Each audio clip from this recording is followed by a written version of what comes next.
Built in 1886, this massive building overlooking Eureka Springs is known to have a pretty dark past. Named America's Most Haunted by ghost hunters across the country, this is the Crescent Hotel. Step 1 foot into the hotel lobby and you can almost feel a sense of eeriness surrounding this place. It could be because nearly a century ago, countless people suffered and died here. While the water in Eureka Springs attracted tourists, thousands of sick people also flocked to the area hoping to find a cure. In 1937, a charlatan named Norman Baker came to town and decided to take advantage of this opportunity. Because he believed, or we believe he believed, that he thought he had the cure to cancer. So he came to Eureka Springs and found the Crescent Hotel and opened the Baker Cancer Hospital. Baker's cure was a solution containing ground-up watermelon seeds, clover leaves, glycerin, and carbolic acid. It was injected into the cancerous parts of the body, and then people were left to die. He also did exploratory surgeries that left a lot of people in pain, and that's not even the worst part. He kept billing people who their family member had passed. So wow. That is evil. Usually not a good guy kind of thing. That's so awful. Yeah. After the nightmare of Baker's Hospital, the building was turned back into what it is today, a beautiful hotel with stunning views and a few more guests that checked out but never left. Working at the hotel for the last 25 years, Jack has seen and heard his fair share of paranormal activity. In fact, right here, I watched a three-dimensional orb float in the lobby. Orbs, apparitions, and cold spots are common occurrences, but there are a few spirits that are well known to haunt this hotel. The most famous one is Michael, a stonemason who fell and died in room 218.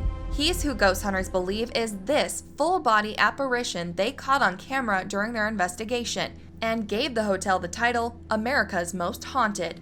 He likes the ladies, so he pushes down on the ladies while they're laying in bed, and they feel sort of like they can't move for a little bit. Then there's former cancer patient Theodora, a poltergeist that haunts room 419.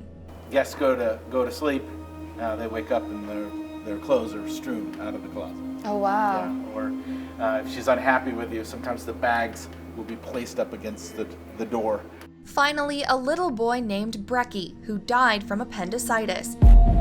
Guests have reportedly seen him around the hotel and can sometimes hear the sound of a ball bouncing in the hallways. Along with these paranormal regulars, there are certain areas in the hotel that are more active than others. One particular hallway on the 3rd floor is a space called the Annex.